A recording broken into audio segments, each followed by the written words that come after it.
जय गुरुजी संगत जी। Welcome to my YouTube channel Guruji सत्संग विद आरजे प्राची। संगत जी, इस चैनल पर आपको गुरुजी के ब्लेसिंग्स भरे और प्यारे प्यारे सत्संग सुनाए जाते हैं। ऐसे ही सत्संग सुनने के लिए इस चैनल को सब्सक्राइब कीजिए और नोटिफिकेशन के बेल आइकन को प्रेस कीजिए, ताकि जब भी मैं नए सत्संग का वीडियो अपलोड करूं तो आपको इसका नोटिफिकेशन मिल जाए और आप ये सत्संग सुन पाएं और अपने सवालों के जवाब जो इन सत्संगों के माध्यम से गुरुजी देना चाहते हैं आपको, वो सुन पाएं। गुरुजी के चरणों में कोटि कोटि प्रणाम। सारी गुरु संगत को जय गुरुजी। ओम नमः शिवाय। शिव जी सदा सहाय। ओम नमः शिवाय। गुरुजी सदा सहाय। जय गुरुजी। धन धन गुरुजी। वाह वाह गुरुजी। शुक्राना गुरुजी। लव यू गुरुजी। प्यारी गुरु संगत जी, ये मेरा शुक्राना सत्संग है। और जैसे कि मैंने बताया पिछले सत्संगों में कि गुरुजी के आदेश पे जो मुझे 7 दिन के लिए शुक्राना सत्संग करने का आदेश आया था, उसी के अंतर्गत मैं ये शुक्राना सत्संग आपसे शेयर कर रही हूँ। और ज़्यादातर गुरुजी का मैसेज आता है कि सोने से पहले अपना शुक्राना सत्संग शेयर कर।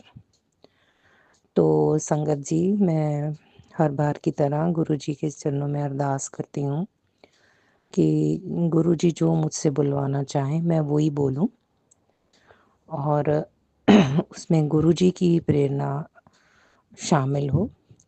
गुरुजी के पिछले कुछ दिनों से बहुत लंबे सत्संग शेयर हो रहे हैं और मैसेज आ रहे हैं, जिसमें कुछ इंस्ट्रक्शंस भी दे रहे हैं गुरुजी, कुछ ब्लेसिंग्स भी दे रहे हैं और कुछ धीरज धरने के लिए भी कह रहे हैं। और पहले 1 घंटे के आसपास ड्यूरेशन होती थी सत्संग की, जो मेरे सामने आते थे। पिछले कुछ दिनों से जो सत्संग है वो 2 घंटे के आसपास के हैं जो शेयर हो रहे हैं और बहुत बड़े मैसेज हैं। तो मुझे ऐसे लग रहा है कि गुरुजी जो हैं वो मेरे लिए अब ज़्यादा सोच रहे हैं, मेरे लिए ज़्यादा चिंता कर रहे हैं। जब कोई संगत अकेली होती है, गुरुजी की बेटी अकेली होती है, तो शायद गुरुजी उसके ऊपर ज़्यादा ध्यान देते हैं और उसे अकेला महसूस नहीं करने देते। और हर सत्संग में कुछ इस चीज़ का ज़िक्र ज़रूर गुरुजी कर रहे हैं कि तूने हार नहीं माननी। तो जैसा कि मैंने बताया पिछले सत्संग में, मैं गुरुजी की प्यारी बेटी रमनीक कपूर पश्चिम विहार दिल्ली से सत्संग शेयर कर रही हूँ। अपने बेडरूम में हूँ आज, और बेडरूम में भी गुरुजी का वैसा ही स्वरूप है जैसा ड्राइंग रूम में है, सिर्फ साइज़ का फ़र्क है। तो गुरु संगत जी, ठंड बढ़ रही थी, मुझे फ़ीवर हो गया और मेरे पेट में भी काफ़ी दिक्कत होनी शुरू हो गई। और मैं जालंधर से आई थी तो मेरे भैया भाभी ने कुछ पॉलीथीन्स बेड उठा के निकाल दिए, जिसमें मैंने देखा कि गरम कुर्तीज़ भी हैं, ट्राउज़र्स वाला भी निकल आया, लेकिन स्वेटर्स वाला नहीं निकला पॉलीथीन। और जो मेरे ब्लैंकेट्स हैं, रज़ाई, एक तो पतले ब्लैंकेट होते हैं ना, एक ब्लैंकेट्स हमारे पास वेलवेट के मोटे हैं जो रज़ाई का सब्स्टिट्यूट है, वो ऊपर जो लॉफ्ट है उसमें थे। तो बहुत थके हुए होने के कारण, और थोड़ी धूल तो होती है जब तुम कोई चीज़ रखी हुई निकालो, तो इस वजह से वो निकाले बिना ही चले गए। और मैं समझ नहीं पा रही थी कि मुझे ठंड भी बहुत लग रही थी और बुखार भी रह रहा था। तो मेरी दीदी ने कहा कि देख, तुझे स्वेटर पहनना चाहिए, जबकि जो कुर्तीज़ मैं पहन रही थी वो वुलन है, वो कोई पतली नहीं है। और वार्मर नीचे पहनने वाले जो अंडर शर्ट वार्मर हैं वो भी मैंने निकाल लिए थे, क्योंकि वो जिस अलमारी में थे वहाँ बिना झुके ही मैं निकाल पा रही थी, वो बेड में नहीं थे। लेकिन कंबल तो बहुत ऊँचे थे वहाँ पे, तो मेरे जैसा बंदा तो सीढ़ी लगा के ही पहुँच सकता है, और मैं तो इस काबिल ही नहीं थी। तो और संगत जी, एक चीज़ मैं और शेयर करना चाहूँगी। 2014 में हमने रेनोवेशन शुरू की थी और तब कुछ नई रज़ाइयाँ भी बनवाई थी और भी बहुत सारी चीज़ें थी जो लेफ्ट ओवर्स थे या नई चीज़ें थी। हमने वो जो एक दीवान है उसके बॉक्स में डाल दी। मेरे फादर उन दिनों में बेड रिडन थे, ना वो देख पाते थे और ना वो चल फिर पाते थे, उन्हें बेड सोर्स हो गए थे। 2.5 साल वो बीमार रहे, घर में अटेंडेंट्स भी थे। इधर उनकी बीमारी, उधर रेनोवेशन हमारी पहले शुरू हो गई थी। तो वो जो दीवान था ना, उसके बॉक्स में जो चीज़ें पड़ी थीं, इससे पहले कि हम उन्हें निकालते, पहले तो मेरे पापा गुज़र गए। 2016 के 27 नवंबर को मेरे पापा एक्सपायर हो गए और हम पहले उन्हीं के रिचुअल्स में लगे रहे और देखते ही देखते सर्दियों से गर्मियाँ आ गईं और उसमें मोस्टली सारी चीज़ें वो थी जो सर्दियों में चाहिए होती हैं। तो उसके बाद क्या हुआ कि मैं और मेरी जो अनमैरिड सिस्टर रंजना, उस टाइम वो अलाइव थी, she was alive at that time. हम दोनों स्कूल टीचर्स थे, तो हम अपने स्कूल के कामों में बड़े बिज़ी थे। हमने सोचा अब जो भी चीज़ें रेनोवेशन के बाद बहुत सारी चीज़ें पेंडिंग पड़ी थी, क्योंकि बीच में ही मेरे पापा गुज़र गए तो हमने वो सारा काम रुकवा दिया। तो हम गर्मी की छुट्टियों में थोड़ा-सा देखेंगे, क्योंकि मैं 11th-12th को फ़िज़िक्स पढ़ा रही थी। तो हमारी समर ब्रेक में भी special extra classes for class 10th and 12th होती थी, तो कुल मिला के 1 जून का महीना मेरे पास था, जिसमें मैं घर को देख लूँ, रेस्ट कर लूँ या जो भी है। तो क्या हुआ कि हम दोनों ने डिसाइड किया, हमने दोनों क्या डिसाइड करना था, ये भी उस वक़्त भी शायद गुरुजी की इच्छा थी, हमने झंडे वाली माता का मंदिर का चिलिया शुरू कर दिया। चिलिया शुरू कर दिया तो उस दौरान मेरी दीदी ने वहाँ पे एक आरती का अनुष्ठान भी कराया, तो सुबह हम जाते थे और वहाँ पे 1.5-2 घंटे स्पेंड करके आते थे और हर रोज़ का वहाँ पे जाना था, तो इसलिए कहीं आउट ऑफ स्टेशन भी नहीं जा पाए और 2.5-3 साल से जो रेनोवेशन भी चल रही थी, साथ ही में पापा बीमार थे। 24 घंटे के उनके अटेंडेंट्स लगाए हुए थे। तो हम मतलब एक दिन में 3-4 घंटे से ज़्यादा सो ही नहीं पाते थे। तो गर्मी की छुट्टियाँ भी थीं, गर्मी भी हो गई थी, तो हम दोनों बहनों को जैसे एक अरसे के बाद टाइम मिला कि हम दोनों इकट्ठे उठें, बैठें, खाएँ-पिएँ, क्योंकि घर में जब चारों तरफ नौकर हों, लेबर लगी हो, तो आपस में कोई बात करने का तो टाइम मिलता ही नहीं है। साथ में हमने अपनी बड़ी बहन जो मैरिड है, वो और उसकी बेटी तब कॉलेज में नई-नई गई थी, 2017 की बात कर रही हूँ मैं। अम, तो उसको भी बुला लिया कि अब हमने अनुष्ठान भी करना है झंडे वाली माता के मंदिर में। वहाँ पे आरती का अनुष्ठान होता है, फिर लंगर होता है।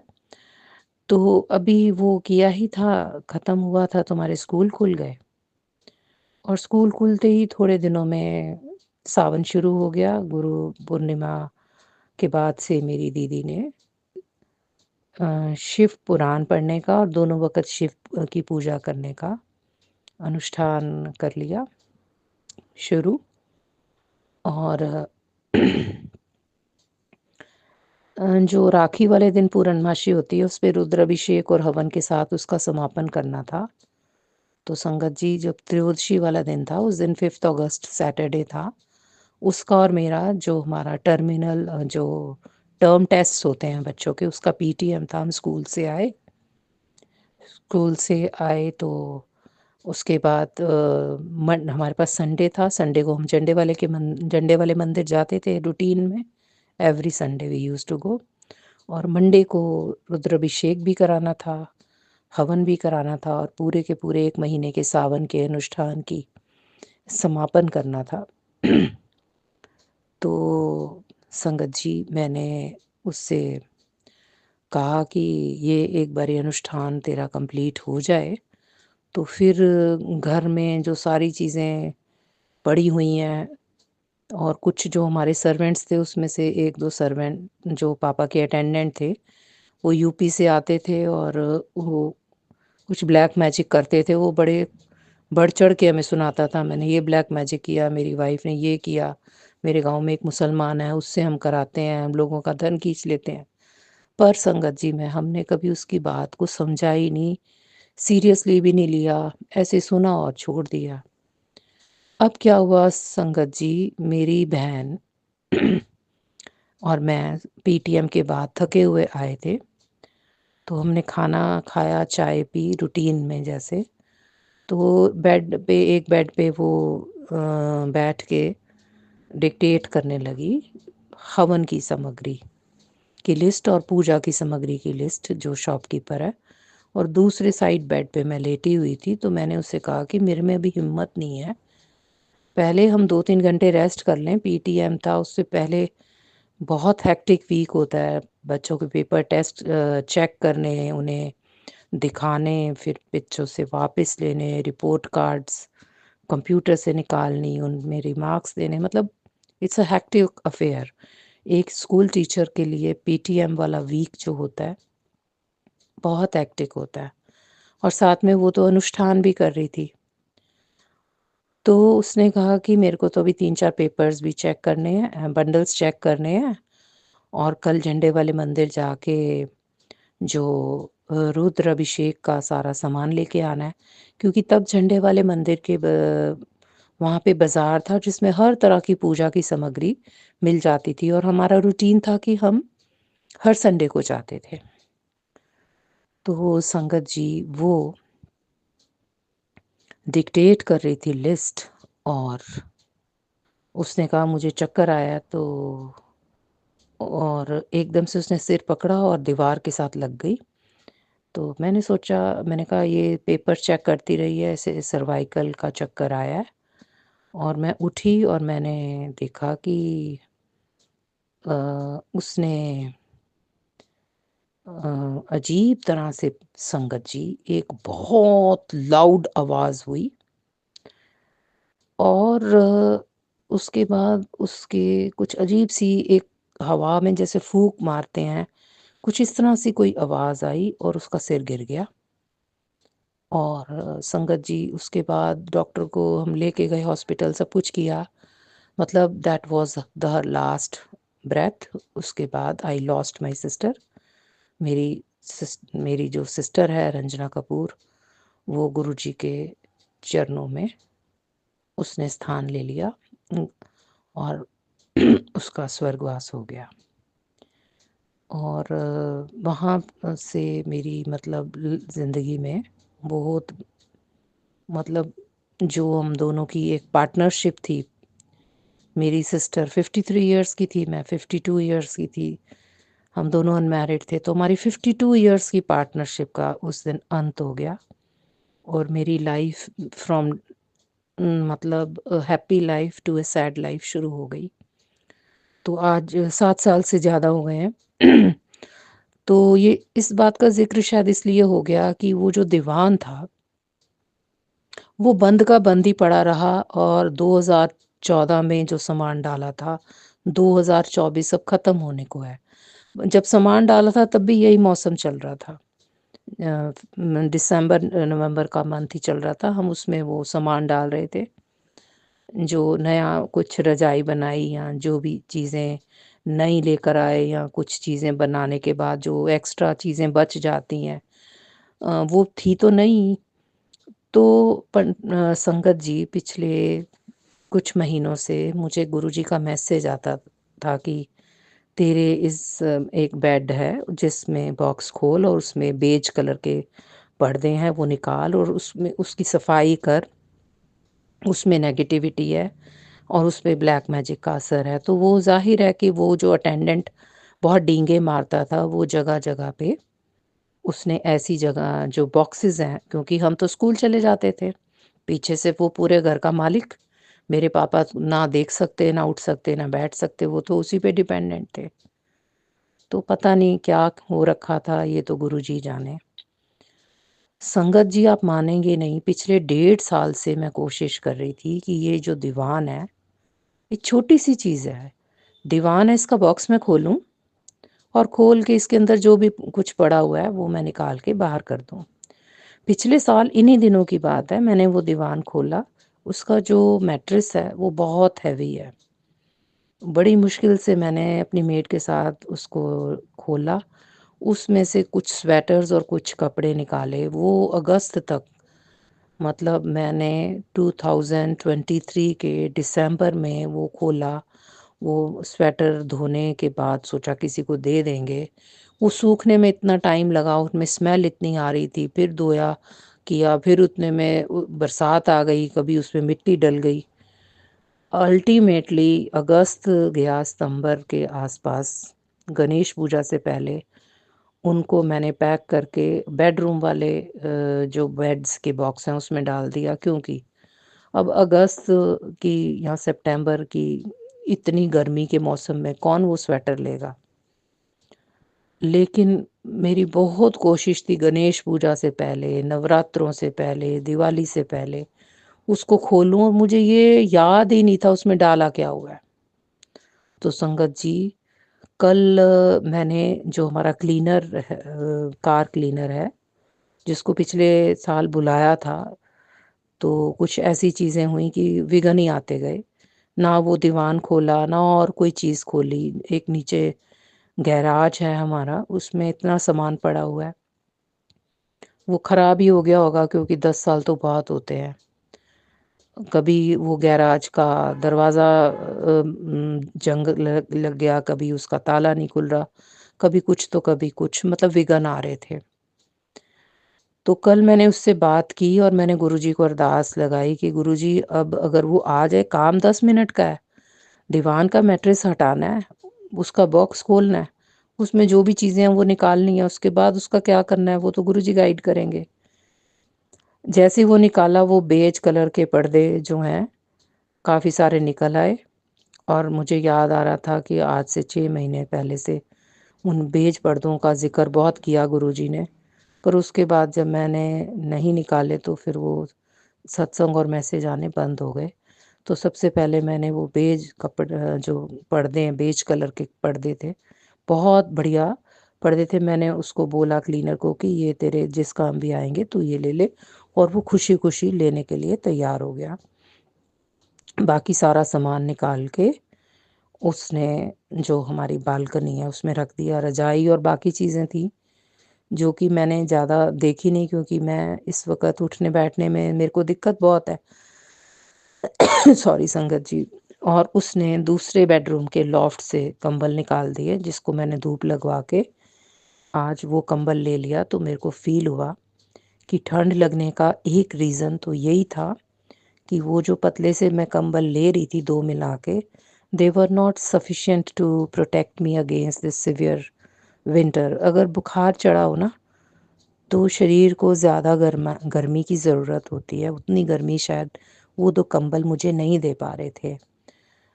और जो पीठ को, टाँगों को एक गरमाइश चाहिए होती है, जब वो नहीं मिलती, तो वैसे ही थोड़ी-सी पेन और सिकनेस फ़ील होती है।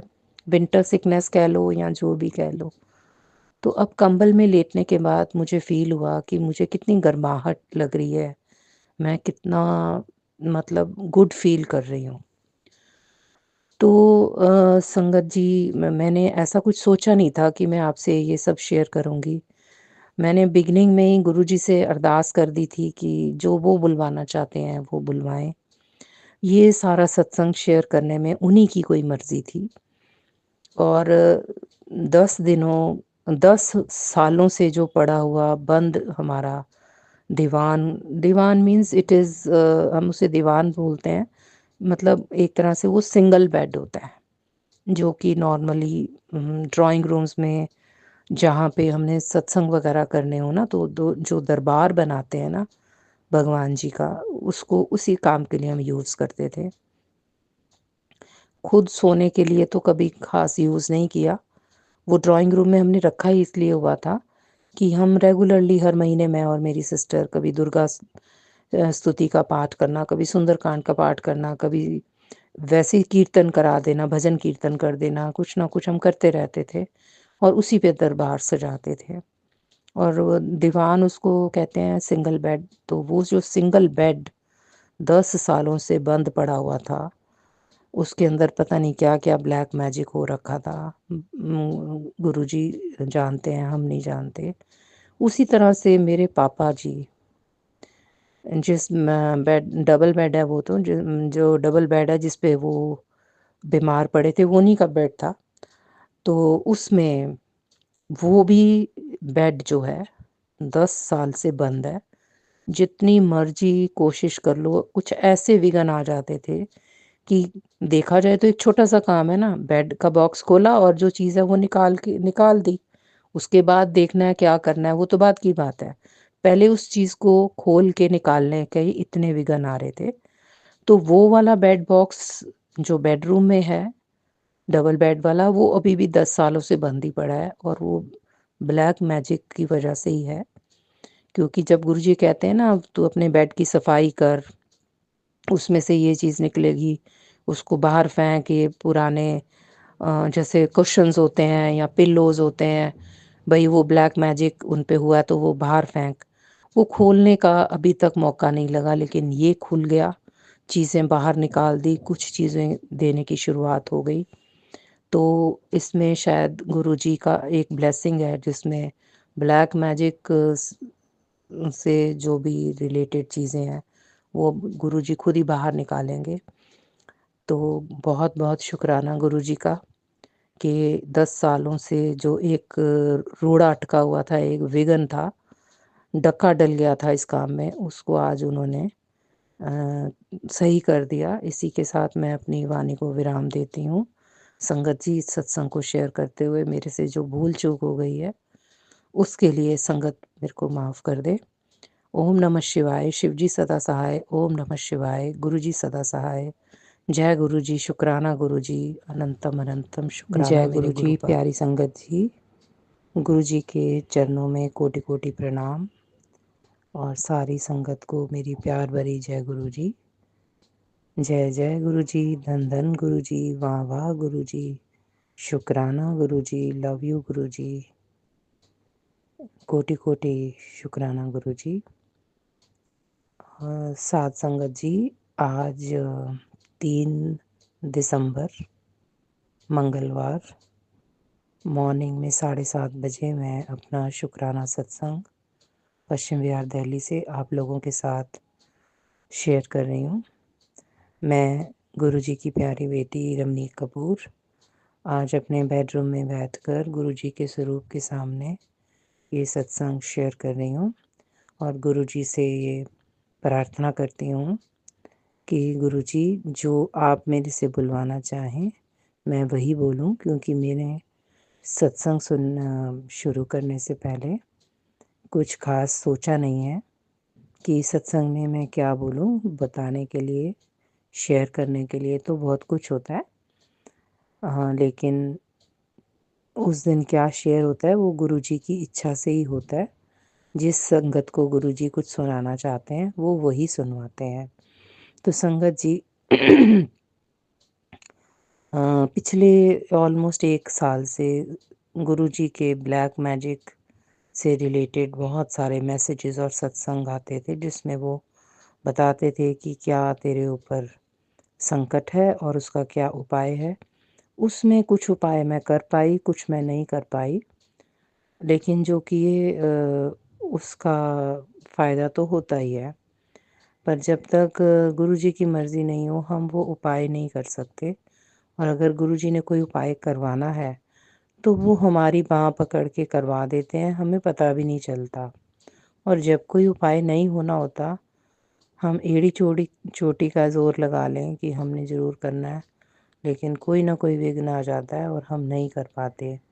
यानी कि अगर ब्लैक मैजिक स्ट्रॉन्ग हो, नेगेटिविटी स्ट्रॉन्ग हो, तो वो नेगेटिविटी हमें उपाय करने में भी रुकावट डालती है कि उस नेगेटिविटी को रिमूव कर दिया जाए।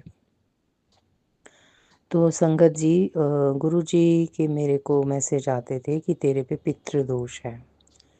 तो पितृदोष निवारण के लिए ख़ास तौर से शनिवार को और फिर अमावस को, और जिन दिनों में ये श्राद्ध थे उन दिनों में भी डेली के कोई ना कोई ख़ास विशेष उपाय करने के मैसेज आते थे। कुछ मैंने कर लिए, कुछ मेरे नहीं हो पाए।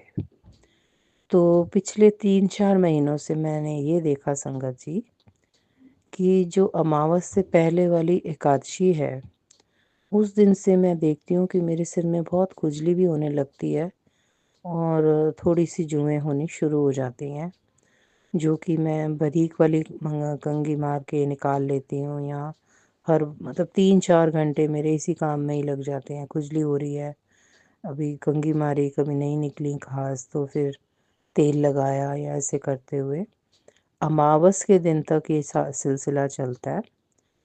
और बहुत सालों से हमारे यहाँ ये प्रथा है कि अमावस वाले दिन सिर धोना अवॉइड करो। तो अमावस वाले दिन मैं तेल तो लगा ही लेती हूँ, क्योंकि तेल लगाने से ये फ़ायदा होता है, जब आप कंघी मारो तो अगर कोई सिर में जूं हो तो तुरंत निकल आती है। तो अमावस तक तो जूं निकलती है। अगले दिन जब सिर धो, उसके बाद जितनी मर्जी कंघी मार लो, वो कंघी आपके सिर में जख्म कर देगी, लेकिन आपकी कोई जूं नहीं निकलती। कितनी हैरानी की बात है, ऐसा क्यों होता है मुझे नहीं पता। लेकिन ये पिछले 3 महीनों से ही मैंने देखना शुरू किया है, जब से पितृदोष के बारे में ज़्यादा मैसेजेस आने शुरू हुए। तो इस तरह से भी मुझे ऐसे लगता है कि ये जो अमावस के पहले के 5 दिन हैं, इसमें इस तरह से भी गुरुजी कोई नेगेटिविटी जो है, कोई कष्ट हमारा काटते हैं।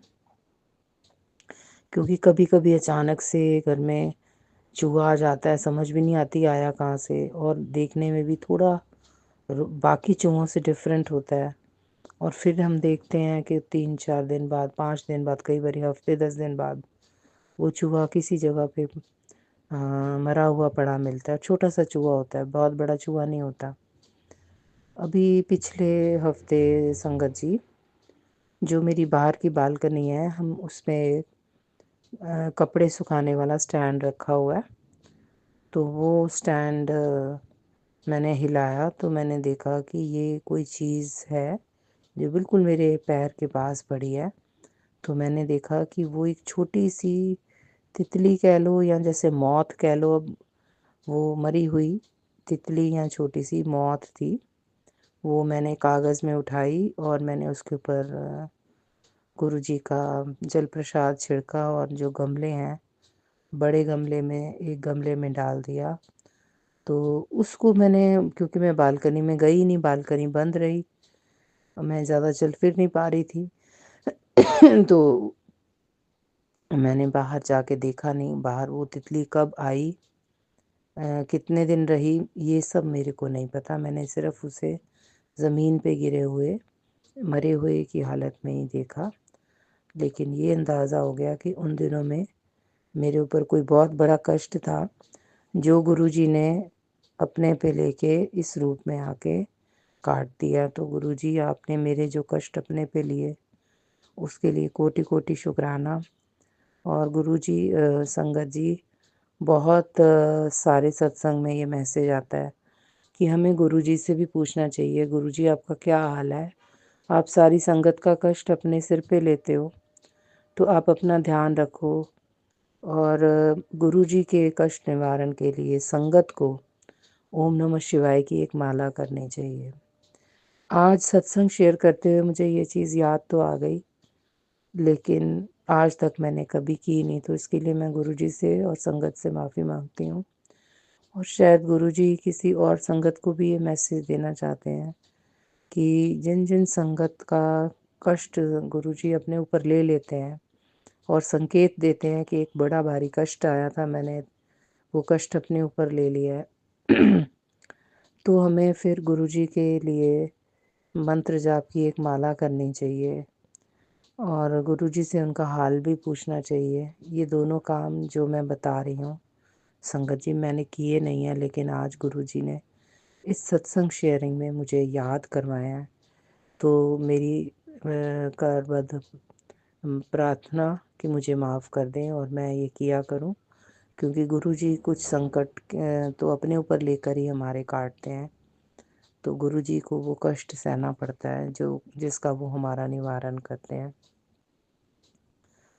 तो इसी के साथ ही मैं आज के अपने शुक्राना सत्संग का विराम देती हूँ। इसके अलावा एक चीज़ और याद मुझे आ रही है कि मेरे बाल बहुत झड़ रहे हैं। गुरुजी ने पहले मेहंदी में कुछ चीज़ें डाल के लगाने का उपाय बताया था। सफ़ेद भी हो रहे थे और झड़ भी रहे थे, और 1 साल से ज़्यादा हो गया, बाल बहुत ज़्यादा झड़ रहे हैं। और गुरुजी ने क्लियर मैसेज दिया था, ये ब्लैक मैजिक का असर है।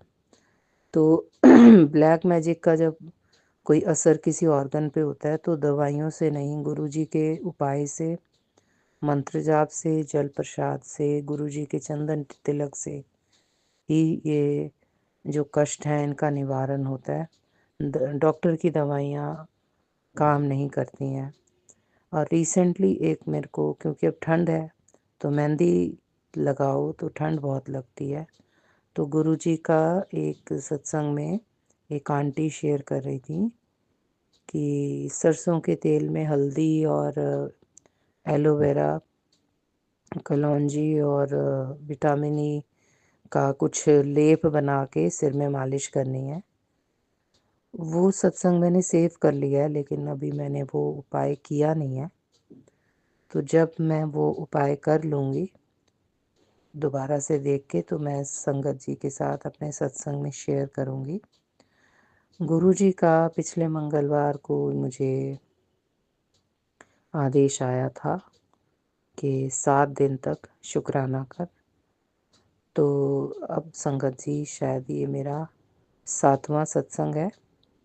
तो मैं गुरुजी को इस चीज़ के लिए भी शुक्राना कर रही हूँ, जबकि ये सत्संग मुझे कल शाम को रिकॉर्ड करना था। कुछ ना कुछ विघ्न आते जा रहे थे। फिर सुबह उठ के मैंने सोचा कर लूँगी अमृत वेले में। 1 बजे के करीब मैं उठ गई, लेकिन सिर में दर्द हो रहा था, नींद बहुत तेज़ आ रही थी, पीठ में दर्द हो रही थी, मैं सो गई। उसके बाद अलार्म बजते रहे, लेकिन मैं उठ नहीं पा रही थी। फिर भी गुरुजी का कोटि-कोटि शुक्राना कि भले ही अमृत वेला तो अब निकल ही गया है, 7:30 बज रहे हैं, लेकिन फिर भी मैंने सत्संग शेयर करके अपनी हाज़िरी लगा दी। इस सत्संग को शेयर करते हुए मुझसे जो भूल चूक हुई है उसके लिए गुरुजी मुझे क्षमा कर दें। पूरी साध संगत जो इस सत्संग को सुन रही है, मुझे क्षमा कर दें। गुरुजी 7 सत्संग शेयर करवा देने का, आपका जो करवा दिए उसका शुक्राना, और अब तक जो भी कुछ आपने दिया उसका भी शुक्राना, जो नहीं दिया उसका भी शुक्राना, जो दे के ले लिया उसका भी शुक्राना, जो आगे आप देंगे उसका भी शुक्राना, जो आपने इतनी कृपा बनाई हुई है, जो आप हमारे कष्ट का निवारण करते हैं उसका शुक्राना, जो संकट अपने ऊपर ले लेते हैं उसका भी शुक्राना, और बाकी कष्ट निवारण करने के लिए जो उपाय बताते हैं उसका भी शुक्राना, जो उपाय आप बाँह पकड़ के करवा देते हैं उसका भी शुक्राना, समाज में इज़्ज़त बनाए रखने का शुक्राना, और जो आपने हमारे शरीर के अंग स्वस्थ रखे हुए हैं उनका भी शुक्राना, कोटि-कोटि शुक्राना, अनंतम शुक्राना। ओम नमः शिवाय। शिवजी सदा सहाय। ओम नमः शिवाय। गुरुजी सदा सहाय। जय गुरुजी। शुक्राना गुरुजी। अनंतम अनंतम शुक्राना मेरे गुरुपा। आंटी जी, बहुत ही प्यारे और ब्लेस्ड सत्संग थे आपके, और मैं गुरुजी से अरदास करूंगी कि वो आपके ऊपर और आपकी फैमिली के ऊपर अपनी रहमतें यूं ही बरसाते रहें। और जो भी संगत इस सत्संग को सुन रही है, या जिन्होंने सुना या जिन्होंने नहीं भी सुना, सभी को गुरुजी ब्लेस करें, ऐसा मैं चाहूंगी। तो संगत जी, इसी के साथ मैं ये कहना चाहूंगी कि अगर आपका भी कोई सत्संग आप संगत जी के साथ शेयर करना चाहते हैं तो आप मुझे मेरे व्हाट्सएप नंबर पर लिखकर या ईमेल आईडी पर लिखकर या बोलकर क्लियर ऑडियो भेज सकते हैं, और गुरुजी की कृपा से आपका सत्संग भी संगत जी के साथ ज़रूर शेयर किया जाएगा। अब अंत में मैं गुरुजी का मंत्र जाप करना चाहूँगी। ओम नमः शिवाय शिवजी सदा सहाय। ओम नमः शिवाय गुरुजी सदा सहाय। ओम नमः शिवाय शिवजी सदा सहाय। ओम नमः शिवाय गुरुजी सदा सहाय। ओम नमः शिवाय शिवजी सदा सहाय। ओम नमः शिवाय गुरुजी सदा सहाय। जय गुरुजी। शुक्राना।